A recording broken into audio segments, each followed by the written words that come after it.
bienvenidos a un nuevo tiempo de estudio. Agradecemos que estés aquí conectado con nosotros. Hoy estoy bastante emocionada porque finalizamos esta serie de bienaventuranzas del Sermón del Monte de Mateo 5.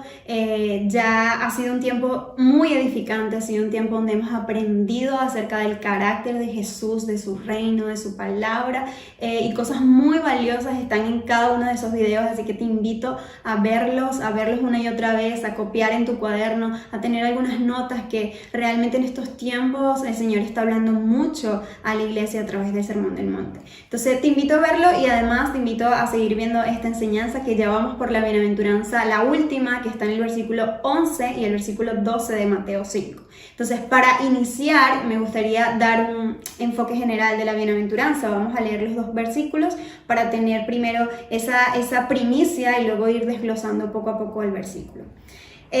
Mateo 5, versículo 11 dice: bienaventurados sois cuando por mi causa os vituperen y os persigan, y digan toda clase de mal contra vosotros, mintiendo.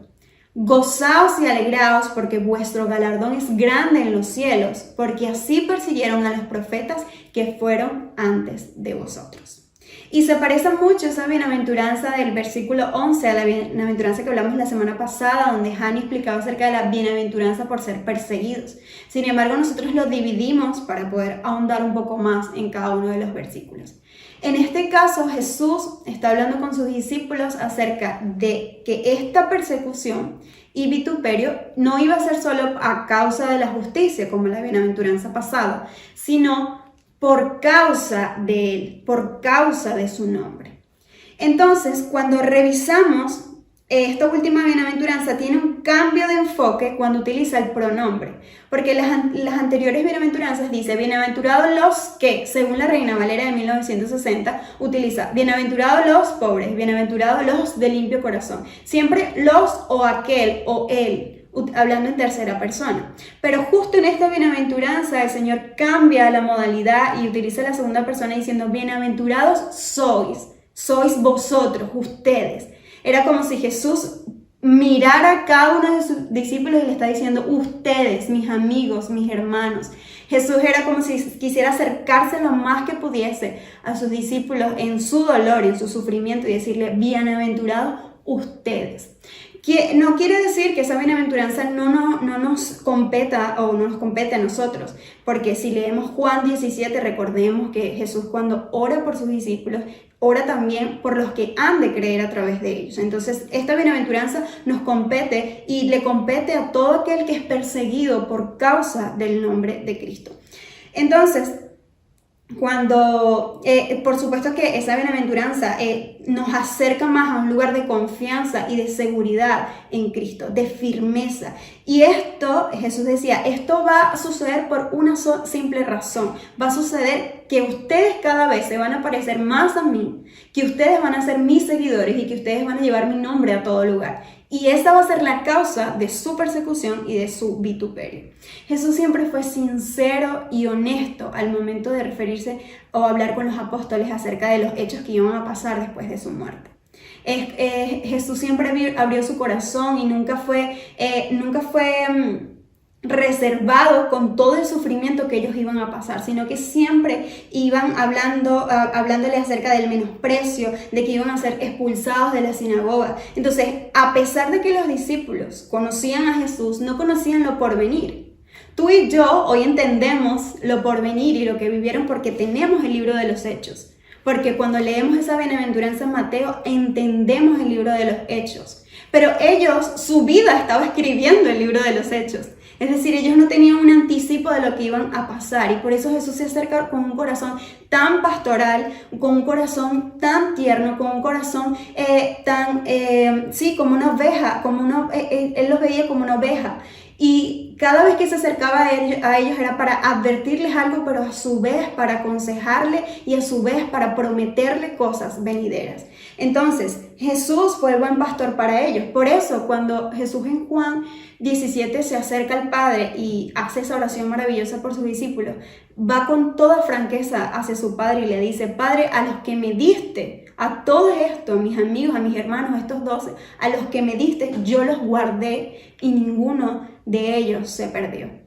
Claro, lo vemos ahí en el Sermón del Monte, cómo Jesús cuidó a sus discípulos. Y hoy nosotros podemos confiar en ese príncipe de los pastores, porque Él sigue cuidando a la iglesia, nos sigue cuidando a ti y a mí. El compromiso de Dios es preservar a su iglesia hasta el fin.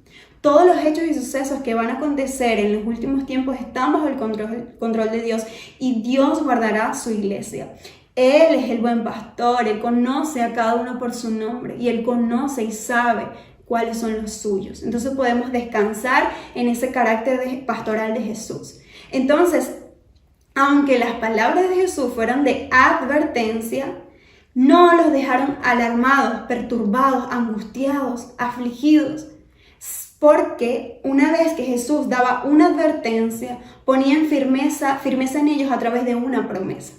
Entonces, Jesús está advirtiendo todo lo que va a pasar, pero además de ellos le da una palabra de confianza. Recuerda que siempre va a haber una palabra, una promesa superior, una recompensa mayor, un premio supremo que eclipsará toda circunstancia y que te hará mantener tus ojos fijos y firme a pesar de cualquier situación. Entonces eso era lo que Jesús le estaba dando en ese momento, una perspectiva distinta a los discípulos.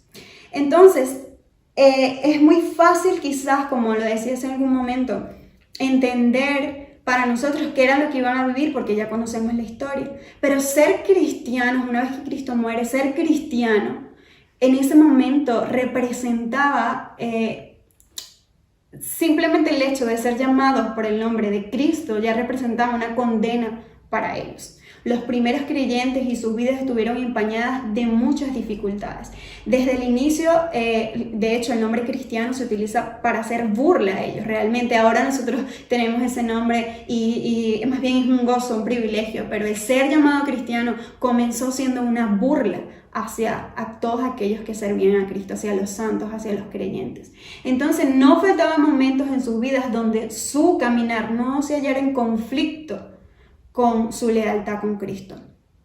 Entonces ellos fueron acusados de múltiples cosas. Los primeros cristianos fueron acusados de canibalismo, por ejemplo, ya que celebraban la Santa Cena que Jesús le había ordenado que hicieran. Y cuando ellos la celebraban, como comían el pan y comían el vino, pues tergiversaban las personas esa enseñanza y decían que estaban simplemente siendo caníbales, que estaban comiendo sangre, que estaban tomando sangre, comiendo carne.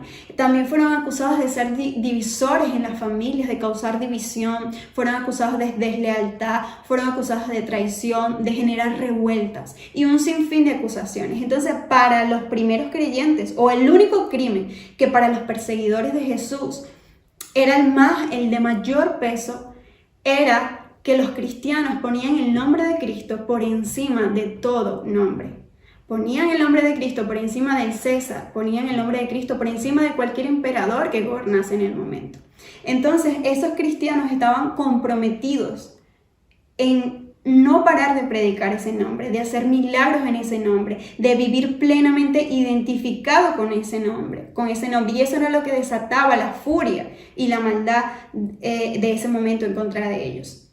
No podemos extrañarnos que hoy en día esa sea una de las causas por la que muchas persecuciones vendrán a la iglesia, pero sabemos que su nombre, como le dice la Biblia, se ha de conocer por todo el mundo, hasta el último rincón del mundo, su nombre va a ser conocido. Entonces, ¿qué implica ser vituperado? Que es la palabra que utiliza la bienaventuranza en este momento.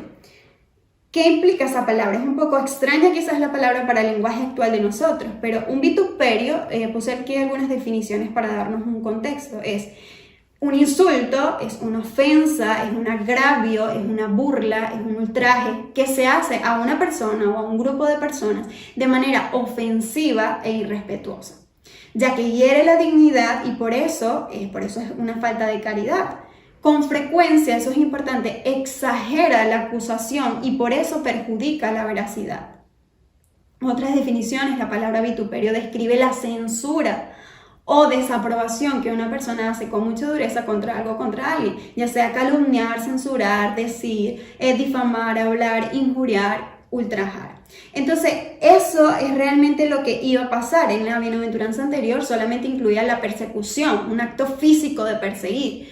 de perseguir a los cristianos, pero en este caso, a pesar de que aunque tengas persecución, puede que también te injurien y digan cosas en tu contra, mintiendo, que no son verdad. Entonces Jesús estaba preparando a sus discípulos para que ellos vivieran en esa atmósfera de opresión y que estuvieran confiados en Él.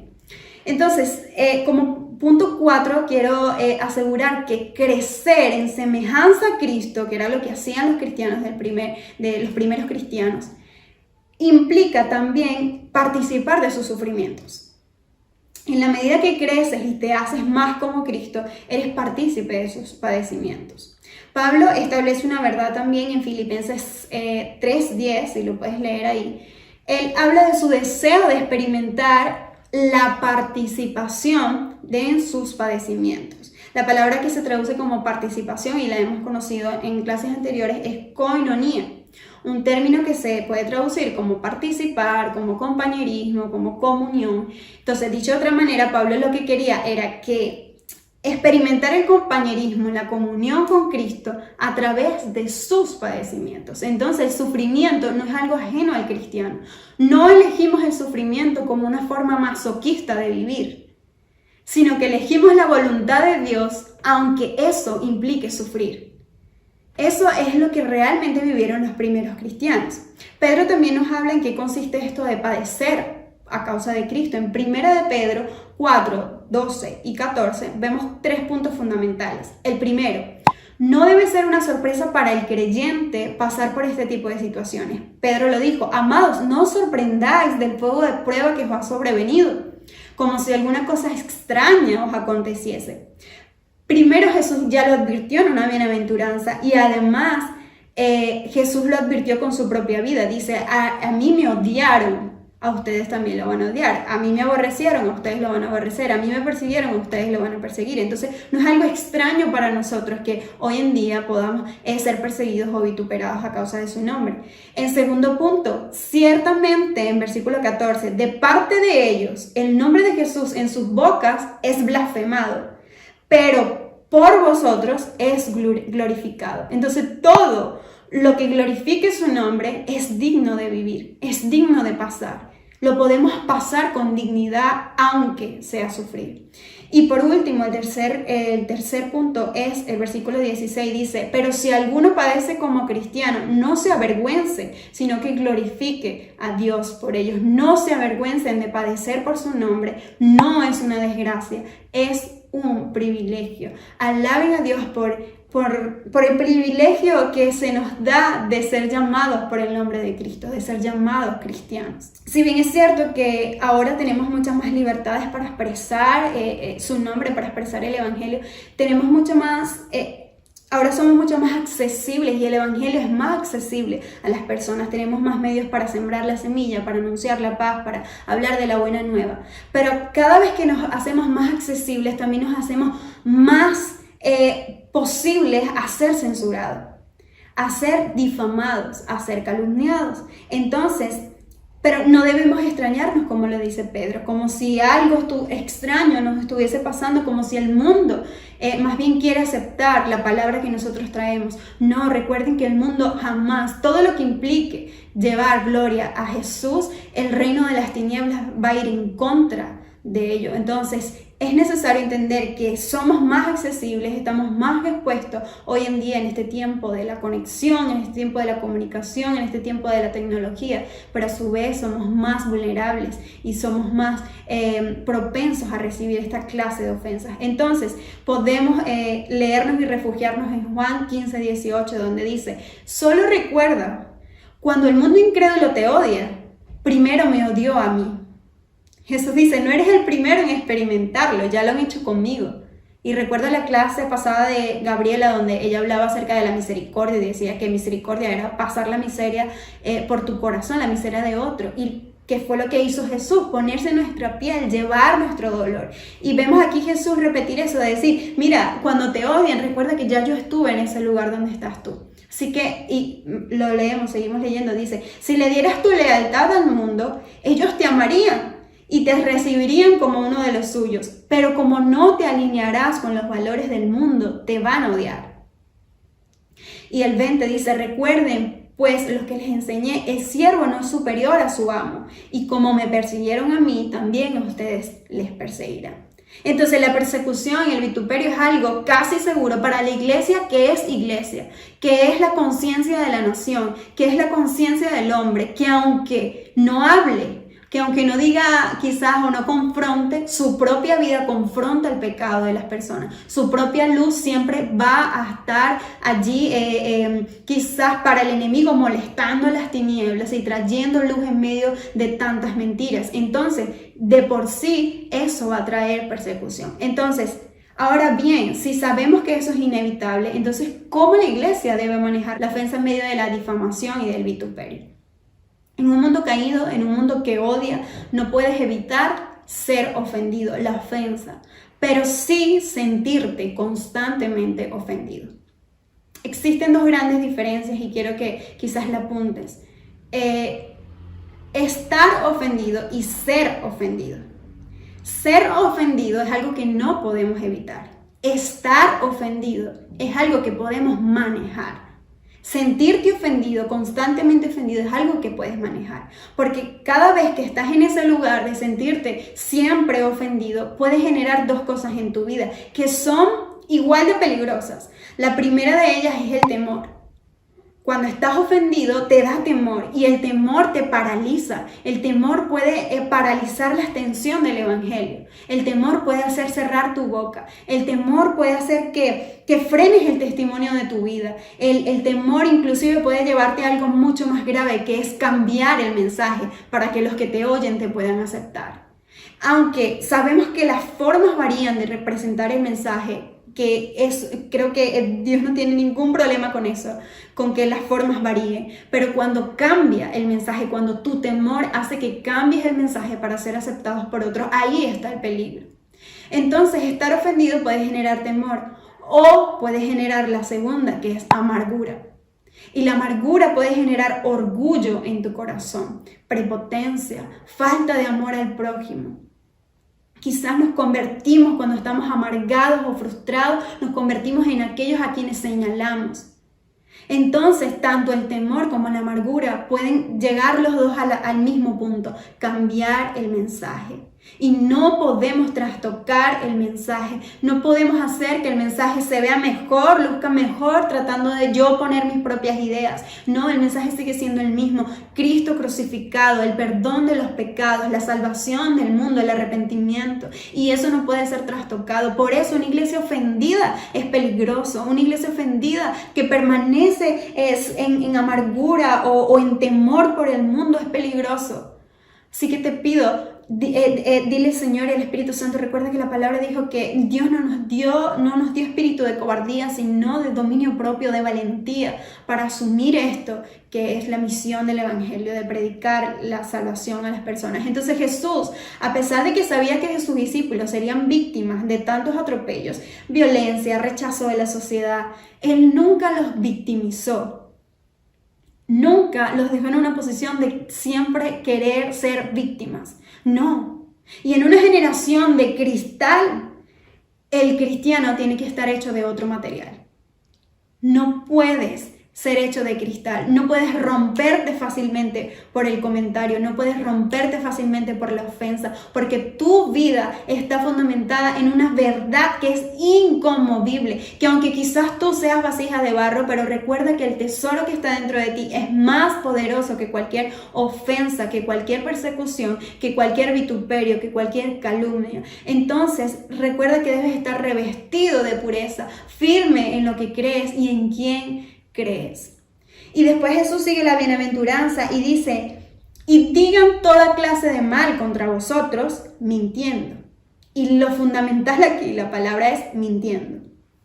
Cuando el vituperio es una mentira, entonces puedo seguir leyendo el versículo y me manda a regocijarme. Dice: regocíjate, alégrate, bienaventurado. Pero cuando ese vituperio es una verdad en tu vida, entonces tienes que examinarte. Porque no puedes construir una vida, un ministerio, una iglesia, una familia sobre la controversia, ni sobre el orgullo, ni sobre una vida que no está alineada al Señor. Entonces, El Señor siempre cuidó el corazón de sus discípulos. Y Pedro también, en 1 de Pedro 4, 15 al 16, Pedro le dice: así que ninguno de vosotros padezca como homicida, o ladrón, o malhechor, o por algo tan simple como entremeterse en lo ajeno. Pero si alguno padece como cristiano, no se avergüence, sino que glorifique a Dios por ello. Pero entonces, ¿cómo lidia el cristiano con la oposición, con la ofensa, con la calumnia? Y para ello debemos inevitablemente ver a Jesús. Jesús respondió a la ofensa de esta forma. En el momento de mayor ofensa y de mayor oposición, podemos ver a Jesús responder de esta forma. En Isaías 53, que todo el capítulo 53 es increíble, nos habla acerca del carácter de Jesús también. Vemos, dice, angustiado, 53:7 dice, angustiado él y afligido, no abrió su boca. Como cordero fue llevado al matadero. Y si vemos ahí al principio, dice angustiado él. O sea, él no estaba contento, no estaba feliz, estaba en un momento de angustia, estaba en un momento de aflicción. Y dice, no abrió su boca. Fue llevado, como cordero fue llevado al matadero y como oveja delante de sus trasquiladores. Aquellos que lo iban a aniquilar, a matar, ahí enfrente de ellos, dice, enmudeció y no abrió su boca. A veces la mejor forma de responder a la ofensa es no responder. Es el silencio, a veces es el mejor testimonio, la mejor forma en que podemos quizás defender la causa de Cristo. Y si nos tocase la oportunidad de hablar, pues tenemos un consejo bíblico que nos habla de eso. Dice, si vas a dar respuesta en algo, en 1 de Pedro 3:15 dice, si no, santificad a Dios el Señor con vuestros corazones y estad siempre preparados para presentar defensa, pero dice, con mansedumbre y reverencia. Ante todo el que os demande razón de la esperanza que hay en vosotros. En otras versiones dice, hazlo con dulzura, hazlo con respeto. Yo te digo, hazlo perdonando al ofensor, hazlo llevando una vida de pureza, hazlo sobrio, porque así es el carácter de Jesús y así nos parecemos cada vez más a Jesús cuando actuamos o en el silencio o con palabras de dulzura y de respeto para defender nuestra fe. Entonces, ¿qué quería decir Jesús con todo esto? ¿Qué quería Jesús? Que sus discípulos jamás abandonasen, que guardasen, que a pesar de que pasaran por todo ello, algo permaneciera en ellos. Vamos a leerlo. Jesús le dice, gozaos y alegraos porque vuestro galardón es grande en los cielos, en el versículo 11. El Señor no quería que guardasen su reputación, su nombre, su posición, su autoridad. El Señor quería que ellos guardasen su gozo. Mientras mayor es la posición, entonces mayor debe ser el gozo. Y lo vemos en las citas que hemos pronunciado anteriormente. Ese gozo que es intocable, ese gozo que es independiente de las circunstancias, de las temporadas. Ese gozo que en Juan 16:22 Jesús dice, nadie os quitará tu gozo. Ese gozo que el dolor, la pérdida, la muerte, la tristeza, las lágrimas no pueden quitar. Es una alegría permanente, reservada para nosotros, lo que hemos puesto los ojos en Jesús. Entonces, en este contexto, la palabra que utiliza para alegrarse proviene del verbo agalastai, que no sé si lo estoy mencionando muy bien, pero significa alegrarse y regocijarse en gran manera, alegrarse en extremo. Un ejemplo de ello lo podemos ver en Apocalipsis 19:7, donde habla acerca de las bodas del Cordero. Utiliza este mismo verbo cuando dice gocémonos y alegrémonos y démosle gloria porque han llegado las bodas del Cordero. Utiliza ese mismo verso, utiliza esa misma palabra, y podemos ver que en otras definiciones dice que es saltar de alegría. No es simplemente estar contentos, sino es como saltar de alegría, es estar extremadamente contentos. Entonces Jesús le está diciendo, estén extremadamente contentos por lo que están pasando, por lo que están viviendo. Por causa del nombre padecemos, pero también por esa causa del nombre tenemos gozo. Porque ese gozo tiene un nombre y ese nombre es Jesús. Y además podemos ver que Jesús nos promete un galardón, dice, porque vuestro galardón es grande en los cielos. Nuestras batallas de ahora son por todo lo que viene después. Nuestras batallas de ahora están enfocadas en nuestra recompensa eterna. Entonces existe una diferencia tremenda entre soportar todo por resignación, porque tengo que hacerlo, por soportarlo, a tener todo por sumo gozo, como lo dice en la Biblia. a tener todo con una esperanza viva, con un deseo de encontrarnos con Jesús y de reconocer que ha valido la pena todo lo que podamos estar padeciendo aquí en la tierra. Entonces, por último, Jesús termina la enseñanza hablando acerca de los profetas y dice, porque así siguieron a los profetas que fueron antes de vosotros. Y yo puse aquí que hoy caminamos sobre las huellas de los que han padecido por Cristo.